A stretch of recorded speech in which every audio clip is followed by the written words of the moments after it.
Well, look who it is. Look who it is. Yes, I'm back. Did you miss me? I know I missed y'all. Um, I'm gonna tell you this right now. I missed a lot. Like, what did I miss? That's the main thing that I've been thinking about. But I'm back. I'm gonna be back consistently. Look for an episode every Monday. Um, just checking in. Life's good, man. Life's good. Baby's good. Baby's healthy. Almost, 7 months now. The oldest one's doing good. The reason why I haven't been potting, I couldn't tell you. I couldn't tell you. But now I'm getting to a consistent base, consistent schedule, and we're gonna be getting pods out here, man. I missed so much. I missed so much, but it's cool. I'm back now, and yeah, we're gonna get right into it. But before we begin, make sure you hit the like button. Make sure you hit the subscribe button. Uh, that's about it, man. If you want to donate, donate. I'm not going to be asking for it no more, but it'll be up there, if you're feeling generous. But listen, man, I missed a lot. I missed the NBA championship. I missed the World Series. I missed all the Drake lawsuits that didn't prevail. Imagine that. But listen, before we even get into college football, because there's so much happening right now, like colleges need to find coaches, man. These football teams are just firing away, firing away. And we'll get to that, the coaching carousel. I'm going to play a little game with that too. It's going to be fun. But I wanted to start off with Chauncey Billups. So while I was away, somebody got in trouble. Chauncey Billups, Terry Rozier, Damon Jones, and Michael Porter Jr.'s brother were all arrested by the FBI for gambling, poker games, mafia ties, with the four mafia families. 2025, by the way. La Cosa Nostra, the Bonanno family, the Gambino family, the Genovese family, the Lucchese family, all were involved in this alleged poker scheme, including Chauncey Billups. Now, listen, I want everybody to just understand the seriousness of this, coming from a huge NBA fan, right?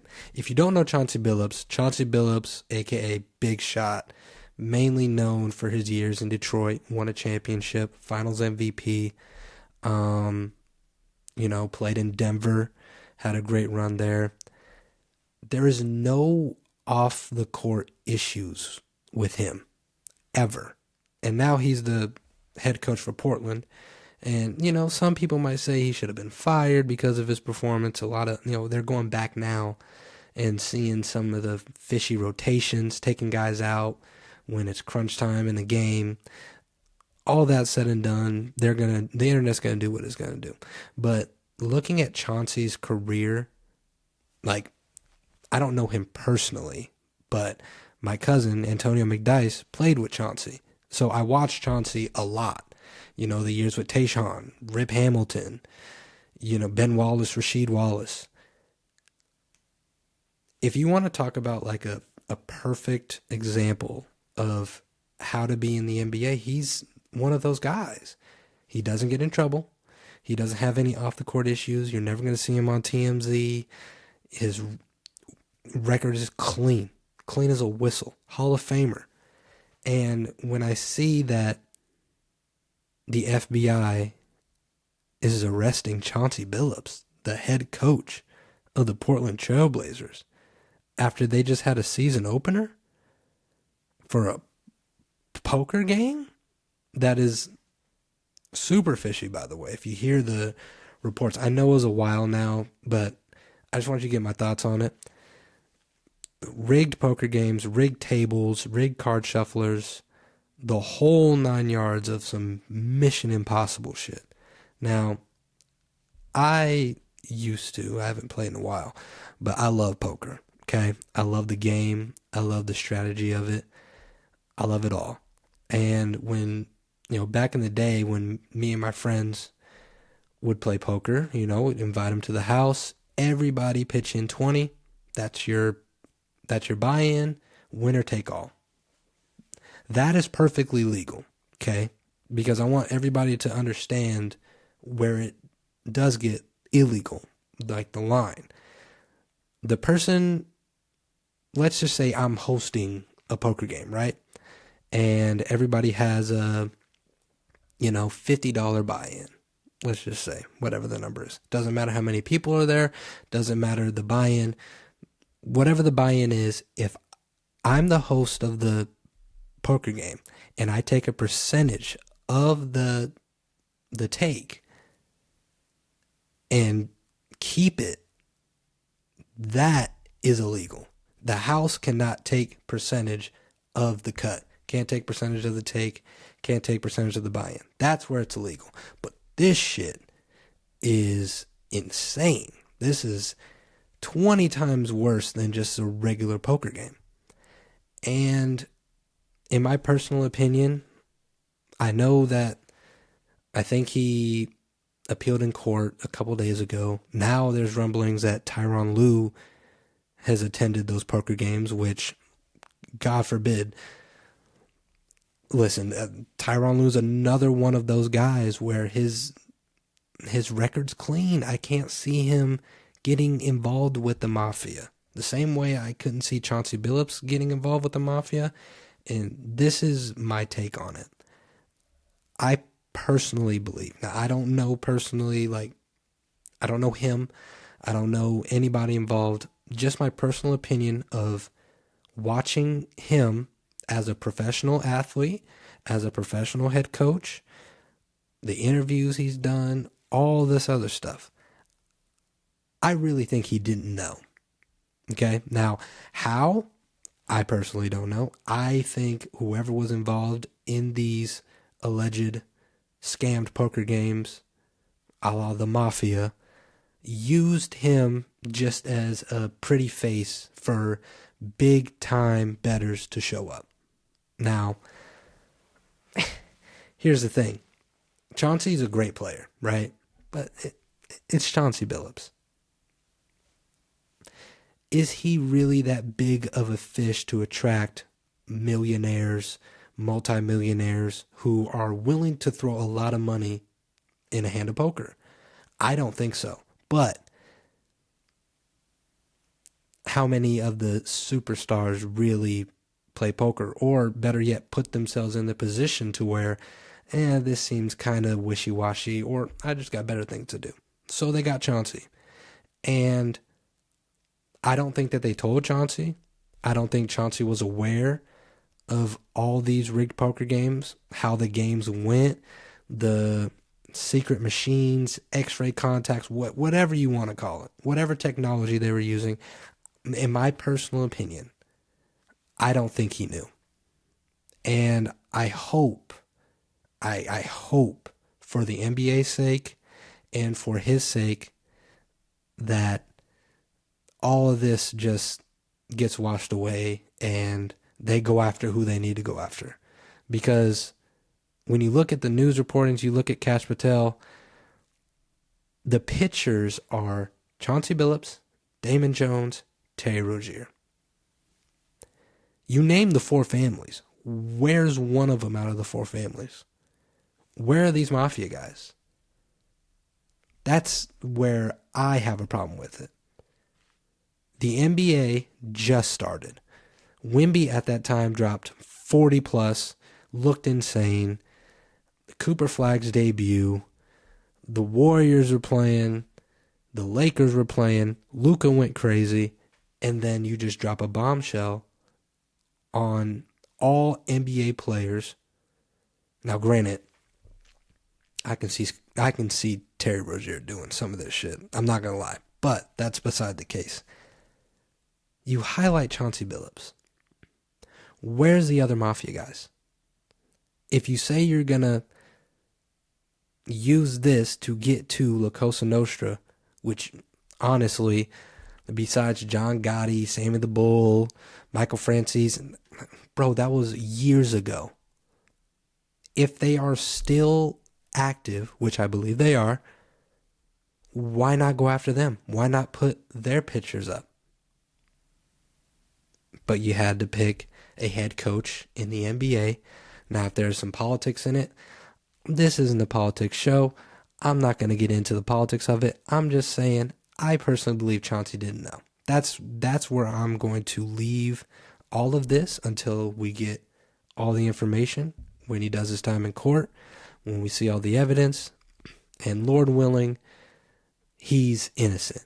Now, he will never have a head coaching job in the NBA ever again. I guarantee you that, which sucks because black head coaches, especially former players, don't get very much opportunities. They do now a little bit, but Chauncey was that player coach.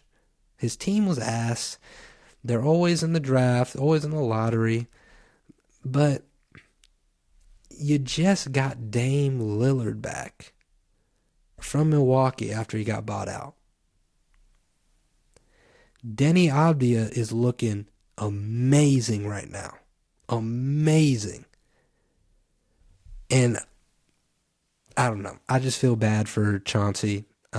If he did do it, good riddance, send him to jail. But until then, I personally think that he had nothing to do with it. He had no idea.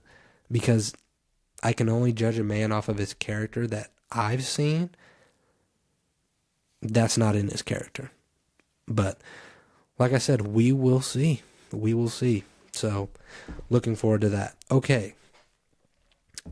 You guys thought I wasn't just going to, come on here without talking about the Tide, huh? You don't think I was going to come on here to talk about the Tide, man.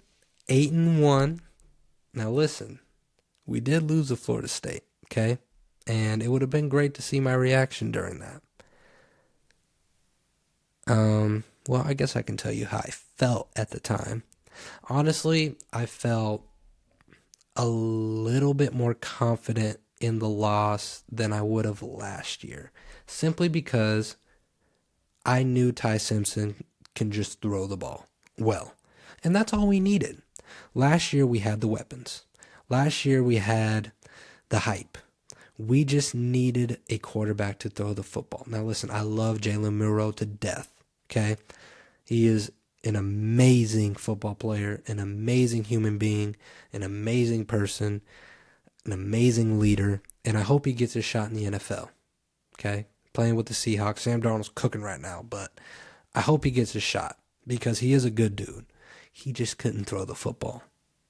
And when you have weapons like we have, you need somebody to throw the football, and that's Ty Simpson.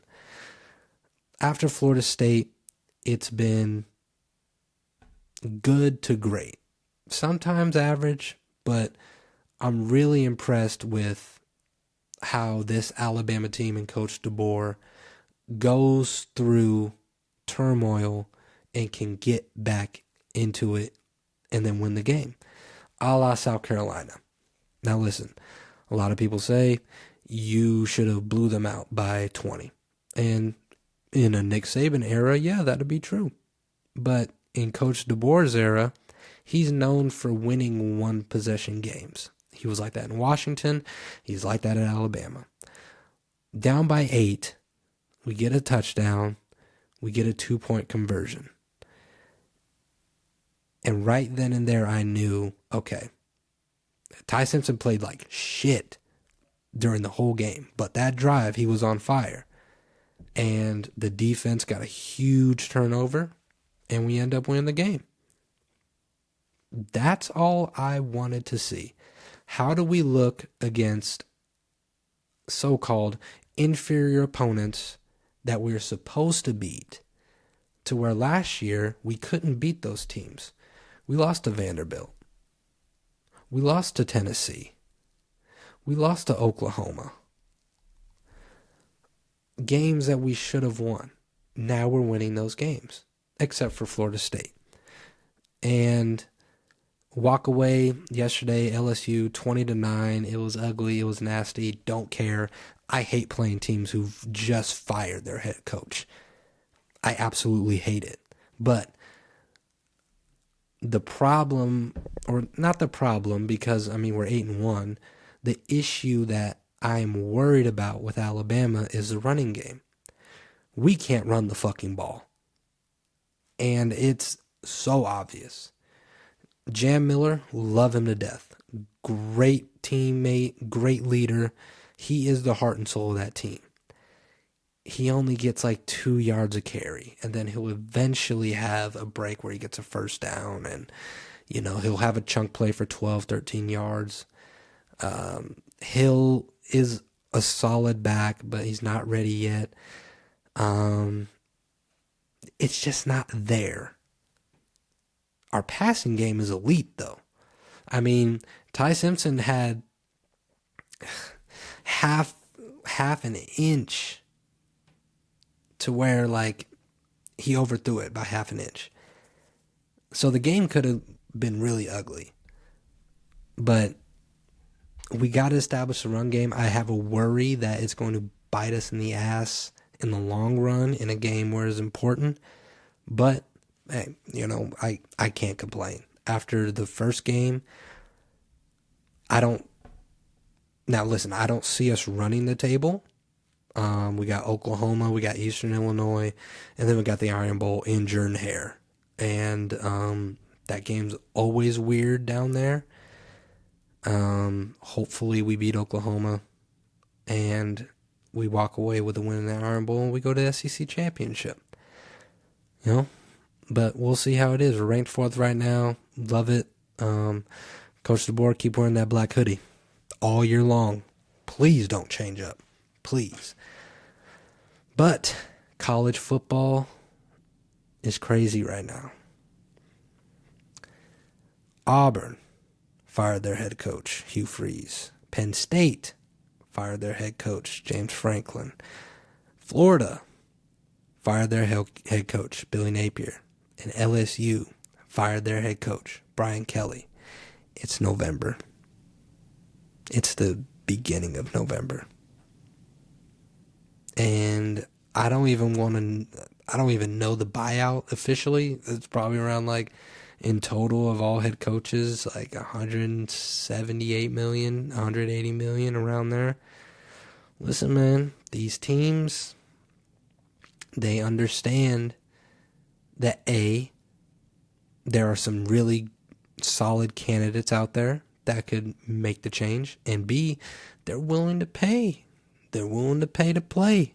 And that means wasting money that goes absolutely nowhere, these coaching buyouts, to get another guy in that you hope can get you better than where you were before.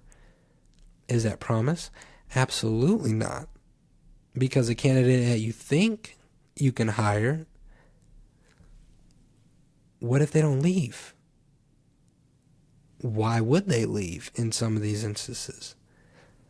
But in a perfect world, I'm going to play a game, okay? This game is called Athletic Director, or AD. We'll play AD today. I'm going to be the AD of 4 college football programs that are in need of a head coach, okay? I'm going to be the AD of Auburn, Penn State, Florida, LSU. And I'm going to hire one guy that I think can change my program for the better, okay?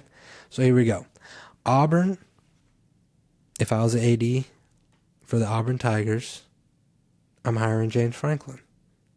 Simply because it's a win-win situation for both sides. Auburn is the little brother of the SEC. You got Bama, you got Georgia, you got Texas, you got Ole Miss, you got LSU, you got Florida. And then there's you. You got Missouri, you got Vanderbilt now. You know what I mean? So who is going to come to Auburn that's a big name, that is established as a head coach? that is an established winner. You're not going to get much. I'm sorry. Auburn was solid this year. I just feel like, Jackson Arnold wasn't it. And it was inedible for Hugh Freeze to be fired. It took longer than I expected, but hey, if you add James Franklin, in James Franklin's case, no big-time program's going to hire him. He's 4-21 against top 10 opponents. Why would you hire him if you are LSU or Florida? You're not going to get the fan base with James Franklin, unfortunately, because in my opinion, I do think he is a solid head coach. 128-60, that's about a 68% win percentage in his career. 8-7 in bowl games, solid. He was the number 2 team overall this year, and he was a play away from going to the national championship last year. It's just the ranked teams that scare a lot of big-time programs, especially the ones that are in need of a head coach right now. Auburn, who isn't big-time in the SEC, James Franklin, who isn't the big-time heavy hitter head coach, I think it makes a perfect fit. I think having James Franklin go down to a lower, not lower, but, in the middle of the pack in the SEC, I think that's good for him. I think that's good for both sides. I think Auburn would be happy to have James Franklin as their head coach. Say what you want. He's a solid coach. I think that's the best that they're going to get. Penn State. If I was the athletic director of Penn State, I'm going to throw a curveball out there. I'm going to go Mike McCarthy, the former head coach of the Dallas Cowboys, NFL guy from Pittsburgh, won a Super Bowl with the Packers, and most importantly, if there's a coach that knows how to coach with pressure every single year, coaching the Dallas Cowboys, it's Mike McCarthy. Say what you want. You can say how bad of an NFL coach he was for the Cowboys. If you bring him to Penn State, he's from Pittsburgh. He was in Dallas for a bunch of years, so he's got connections in Texas. I think it's a good fit. Now, listen, you're not.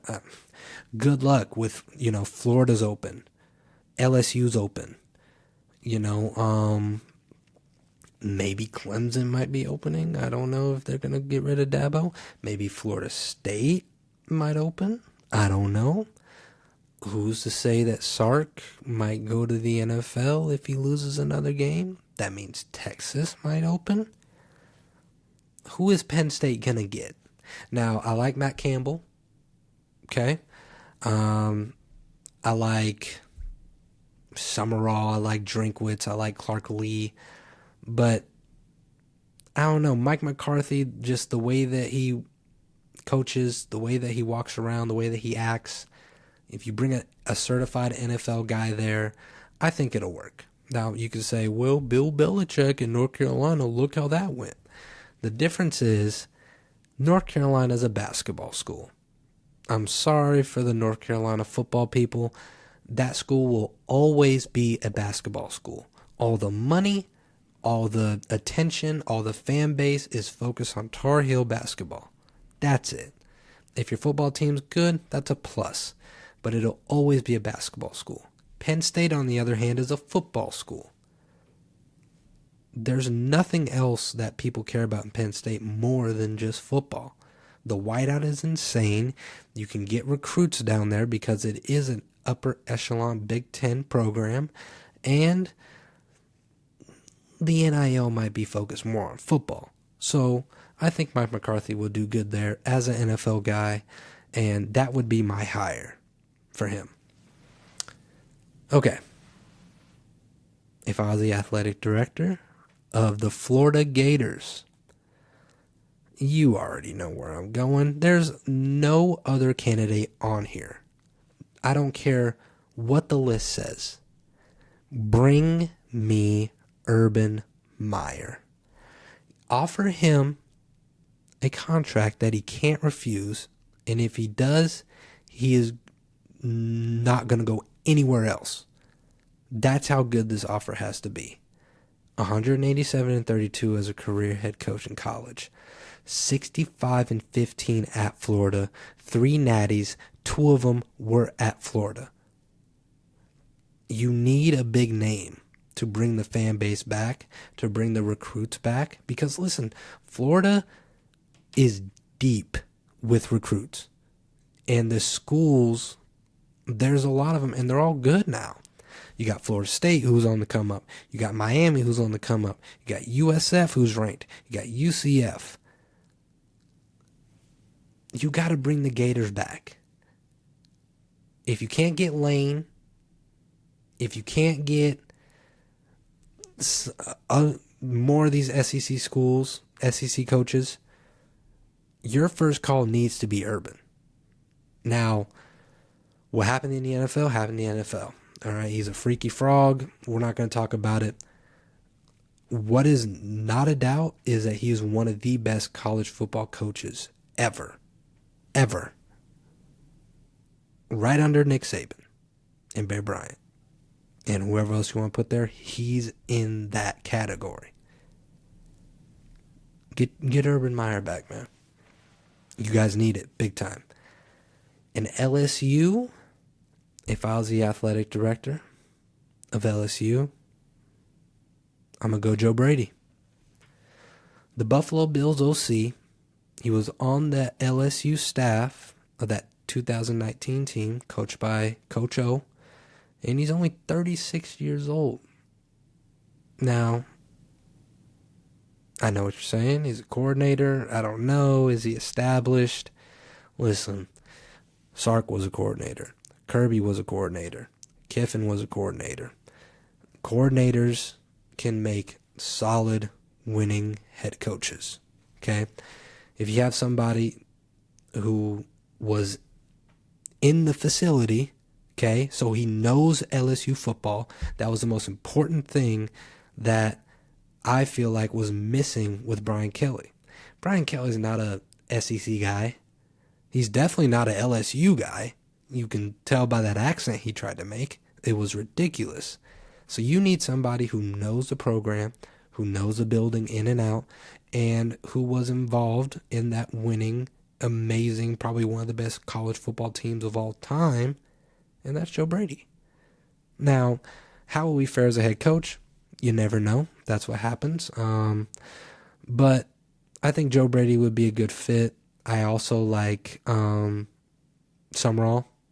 I think he would be a good fit as well, but I would go with Joe Brady. Now, DiJon. I know what you guys are saying.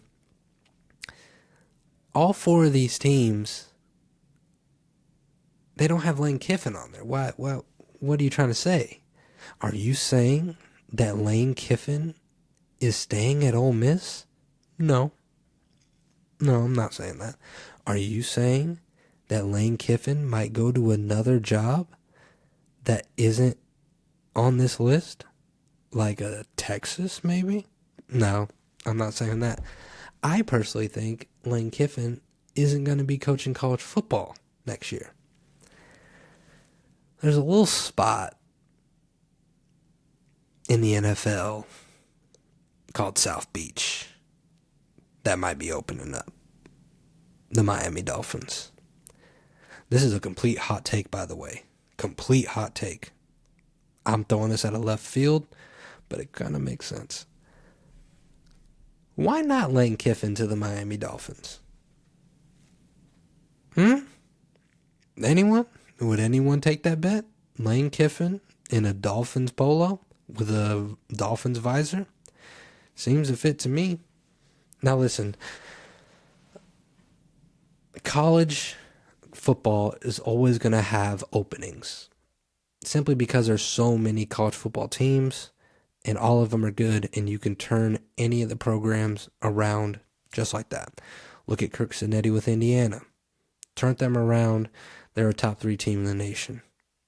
Look at Lane Kiffin with Ole Miss.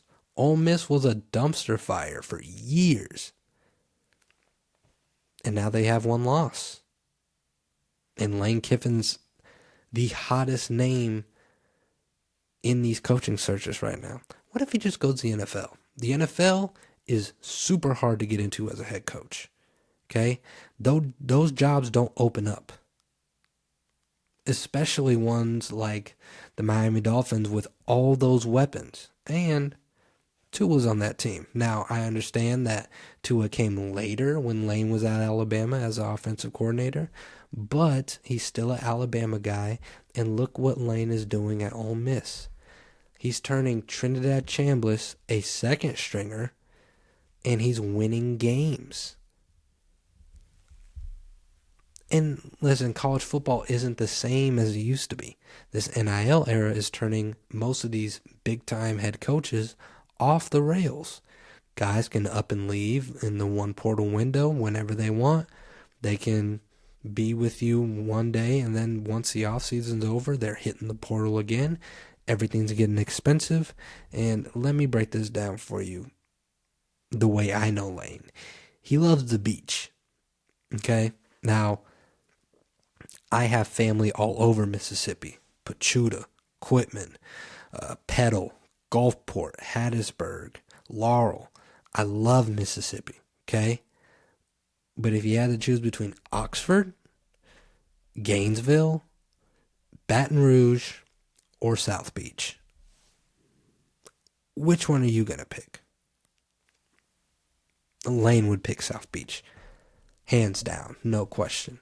Now, where realistically Lane would go, probably LSU.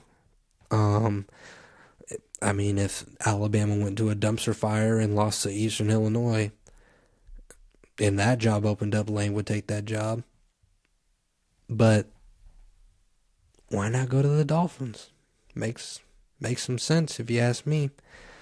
So that is my little athletic director game. Hope you guys enjoy it. Let me know what you think about it. And yeah.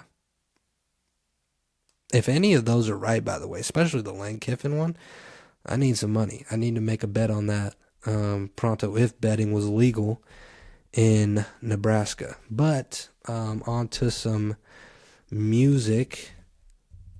Some Grammy nominations were announced. And I think they are very interesting. Very interesting. We'll start with the hip-hop one. I believe it is for album of the year. A lot of clips. Let God Sort 'Em Out. The clips with Pusha and Malice. Chromacopia with Tyler, the Creator. GNX with Kendrick Lamar. And what is the other one? I'm trying to find it. Oh, I think it's Glorious by Glorilla. And God Is Like Ugly by Jid. If I were to pick that one, this is tough because I'm a huge Kendrick fan, right? GNX was probably, what did I say? I had a ranking of it. I think it was like his fourth best album he's ever made. It definitely deserves a Grammy. But God, I really want the Clips to win. That album was insane. From the first song, The Birds Don't Sing, like I almost cried. It was amazing. If you guys have not heard Let God Sort 'Em Out, please do. Malice was in his bag. He needs to win Best Rapper of the Year or any rap performance of the year. And I feel like they're going to give it to GNX. So they need to give both of them at least one Grammy for something, because both of them, like, I hate that they're pitted against each other, because GNX was an amazing album. And it was right after the beef. Plus, but the thing is like, he got so many Grammys for Not Like Us. I don't know. If I were to pick, I would pick GNX. But I want the Clips to win. Best R&B album. Beloved by DiJon. Why Not More by Coco Jones. The Crown by Ledisi. Escape Room by Tiana Taylor. And Mutt by Leon Thomas. Mutt is going to clean up a lot of these Grammys. Mutt is definitely one of the best R&B albums, not only of the year, but in probably 5 or 10 years, I might say. That album is amazing. Amazing. And this is what I was... Okay, let's talk about it. I just seen the new categories for country albums, okay? And it's labeled as Best Traditional Country Album and Best Contemporary Country Album. Now, what does that mean? Well, if you're asking me, it means Beyonce and Shabuzi, you guys have your little country over here. We're going to have the real country over here, which is stupid because A, country music was invented by black people, and B, who cares if their album is good, no matter if they were an R&B artist before or a hip hop artist before. If they're taking their time and they're making it serious and they make a better country album than the people who actually make country album for all their lives, they should be awarded because the people vote that was the best country album. I don't listen to country music. I can give two shits who wins, okay? I didn't listen to Cowboy Carter. I only know Shabuzi's hit song. Other than that, I don't listen to country music, okay? I live in Nebraska. I hear enough of it. But to make separate categories of the same thing, essentially, it's just kind of fishy to me. I don't know. But listen, it's the Grammys. It's whatever. I really don't care. Really don't care. But I think that is all I wanted to go through with the Grammys. Interesting enough, I think Drake is on there for melodic rap performance with him and Party Next Door. I don't think Drake will be there. I don't think Drake will be in the country because Drake is going through a shitstorm right now. Lost his lawsuit, which we knew that was going to happen. Still waiting for Iceman. Where is that? And the Blue Jays lost the World Series. And not only the Dodgers had fun with it, but the MLB had fun with it. The MLB posted a picture of Kendrick Lamar dusting Drake in a GNX with the World Series trophy. And on the bottom, on the pitcher's mound, it said, "They not like us." And I want to ask you guys a question. And I want you to be honest when you think about it. Okay? Has anyone took a bigger L in music more than Drake? I mean, do you want to say Ja Rule? All that happened to him was 50 Cent just bought like the first 3 rows of his concert. I don't think it's close. For one, this is one of the biggest artists in our generation that is getting embarrassed and manhandled and taking roads that are unthinkable with the lawsuits. Kendrick has won multiple awards off of one diss track. He's won an Emmy for a Super Bowl halftime show because of the diss track. And now this. the MLB, comedians on award shows. Has anyone taken a bigger L than Drake? Now, what can Drake do? Well, first of all, stop with the lawsuit shit. You're not going to win. You're not going to win. You can throw shit at the wall and see what sticks. You can ask for information. You can ask for bots because you can use the angle that they use it for me so I know what it looks like. All that is fine and dandy. But at the end of the day, what fixes everything is the hits. Where are the hits? Where are the slaps? Where's Iceman? It's November. Your month is October. You're October's very own. If you would have won the lawsuit, would you have dropped the album? I think you would have dropped the album. But because the lawsuit is lost and you're filing for an appeal, but you're not going to get it, are you just going to disappear?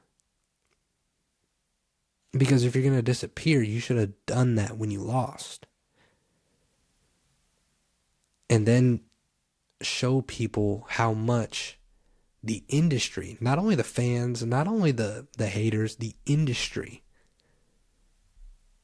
needs Drake.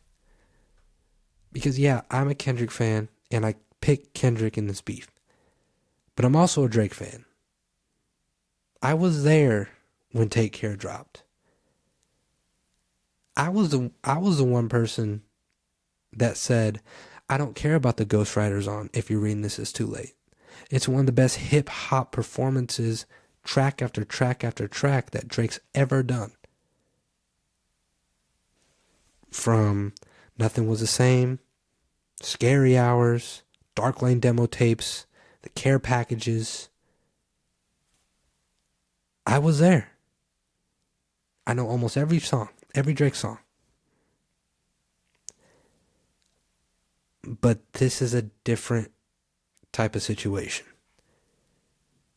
Now, me personally, I've had conversations with my friends all the time. I said if Drake just disappeared and didn't drop music, didn't go on these interviews and these streamers, 6 months. 5 to 6 months. Watch what the industry does. Watch what UMG does. Watch what Spotify does. Watch what the charts do. I mean, you're kind of seeing it. Hip-hop, I think it was last week or a couple weeks ago, hip-hop didn't chart on the top 100. First time since the 90s.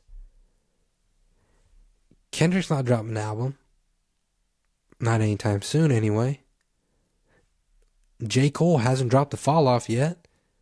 Where's that at? And you were supposed to drop Iceman. And unfortunately, you lost a lawsuit. So I guess we're not getting Iceman. Interesting. All we need is the slaps. That's it. All we need is the slaps. And we'll be good. All will be forgotten. I promise you. If you just make some heat, all will be forgotten. All will be forgotten. But if it is not at a Take Care level, Nothing Was the Same level, views level, it's going to look bad. I'm telling you right now, it's going to look very bad. And I'm really interested to hear from the die-hard Drake fans about all that. But we just got to get the album first. It's not coming anytime soon. I don't even, if the Fall Off didn't come, I don't think the Drake album's going to come anytime soon either. So, it is what it is. But I guess I'm out of topics. NBA, the Lakers, man.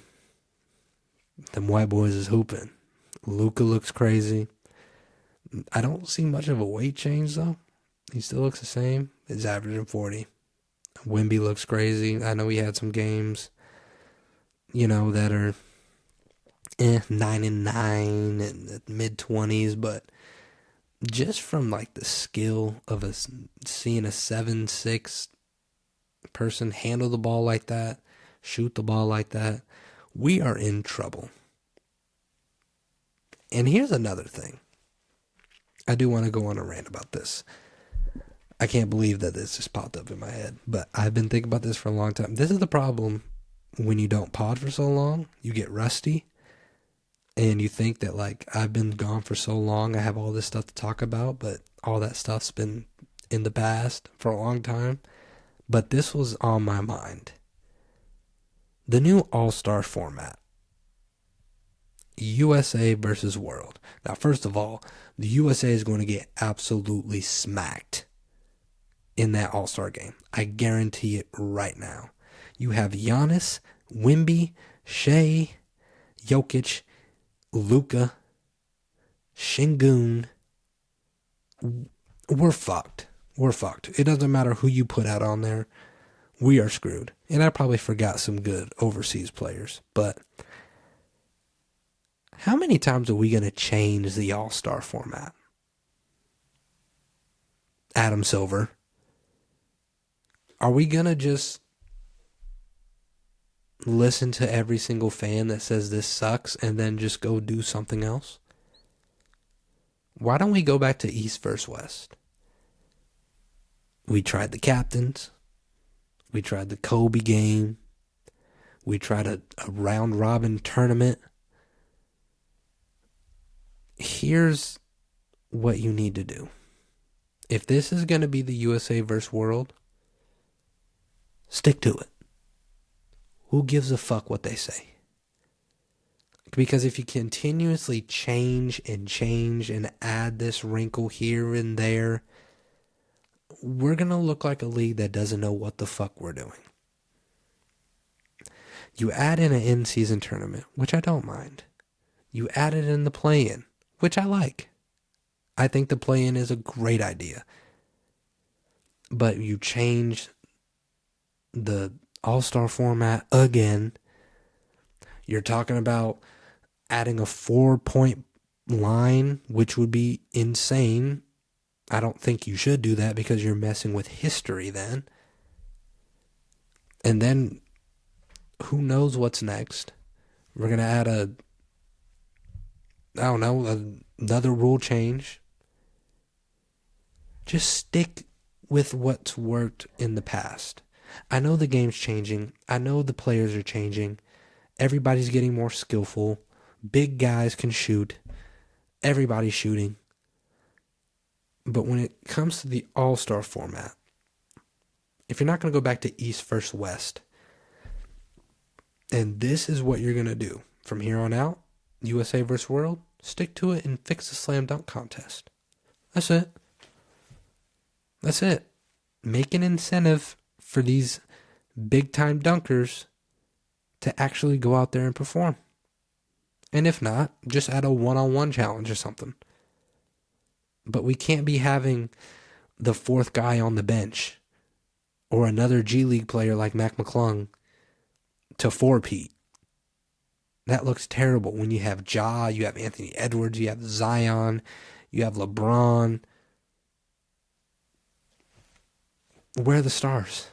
It's All-Star weekend. I don't know.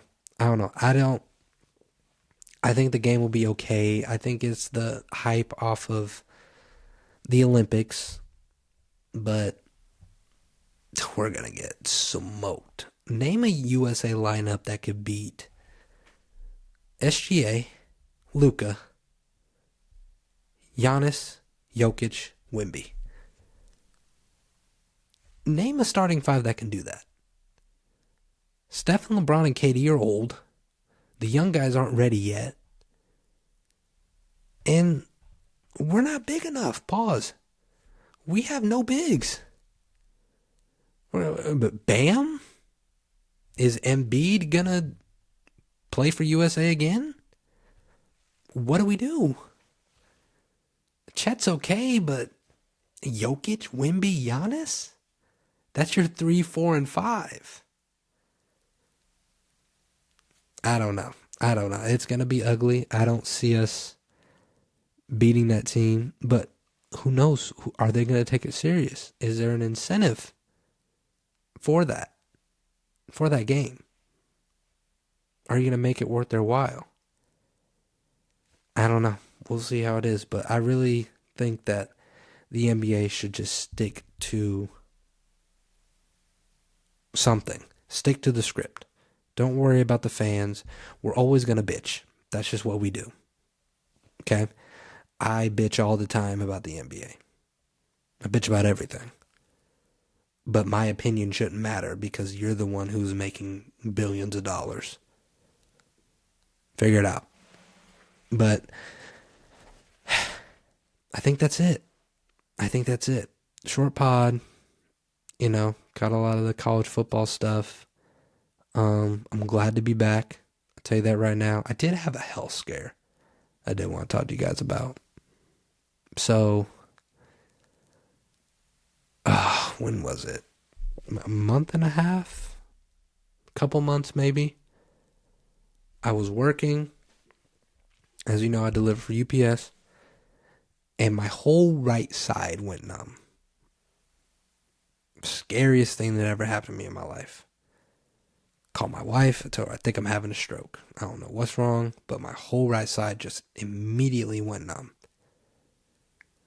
I can move it, but it was tingly. Like if I pinched myself, I punched myself. I recommend not doing that, but I had to see because I was freaking out. I finished my day. That happened at like 3:30. I'll never forget it. Happened at like 3:30. Luckily, I had all my stops done. Got my last pickup at 4:50. My route's right by the center. Go drop my truck off. Immediately go to the ER. They do all these tests. They do the stroke test. And they did the stroke alert, which was really scary. They raced me into the CAT scan and did all the scanning. Everything was good. And the doctor was saying, like, did you hurt yourself? Did you do drugs? No and no. I already passed the drug test and I didn't hurt myself. I don't know what was going on. The doctors didn't know what was going on. So immediately I just thought back to it. And then my wife was like, well, do you drink energy drinks? And I'm like, yeah. For a long time. And this is I hope this, like, not scare anybody, but when did I start drinking energy drinks? Probably when I was like 19, when I was working at Hazmat. So from 19 to 28, I probably drank an energy drink one a day, two a day maybe, for that amount of years. Okay? It was bad.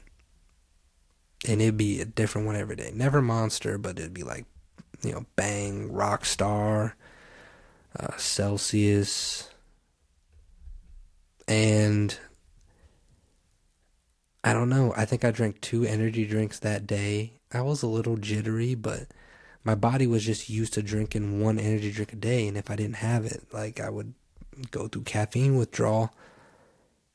In that moment of me thinking I had a stroke, cut all that off. And ever since then, I haven't had a problem. I haven't had an energy drink since. I've just been drinking coffee. And to everybody out there, watch what you put in your body. Take it from me. I had a huge health scare. I thought I was having a stroke. I haven't had a problem since. So I'm guessing it's the energy drinks. But yeah, those things are terrible for you. Don't do it, kids. And if you're doing it, then at least limit it from, like, I know people who drink like 4 every day, 5 every day. Just go through it. Just try 1. Like, take it down a notch. That's my free game of the week. Stop drinking energy drinks. Switch to coffee. It's healthier for you. But yeah, that's all that's happened to me while I was gone. Like I said, baby's good. Boys are fun. to all the new parents out there that just know, like, he's still not sleeping. So that's another reason why, I haven't been doing this, but I'm glad to be back. But all the new parents out there, man, just keep your head up, ask for help. It can be hell. But I got a couple new parents. My cousin David and Rosie are expecting in December, I believe. Excited for them. But yeah, man, I've just been working. I've been working and missing the pod. But I promise I'm going to be back every single Monday. Maybe an extra pod if there's like an emergency podcast I have to do. If something happens in the news with sports, I'll get back to it then. And then obviously recapping the Bama game and stuff like that. Have more guests. Got to get that stuff lined up. But all in all, I missed y'all, man. I missed y'all. I'm not going anywhere. I love this too much. I don't do this for money. Trust me. I just love it. I love it. I love it. I love it. And hopefully the people that thought I was gone, I'm back now. So that is it for this episode of Free Game. Thank you guys for watching. Make sure you like and subscribe. Follow me on Twitter at PodFreeGame, capital P, capital F, capital G. Haven't been active on it much. I throw little tweets here and there, but now that I'm back, we're going to be more active, and I'm going to get the TikTok going. Get that TikTok going, so I'll make sure to plug everything in there for you guys, just so we can get some traction. So that is Free Game. I'm back, and I'm out.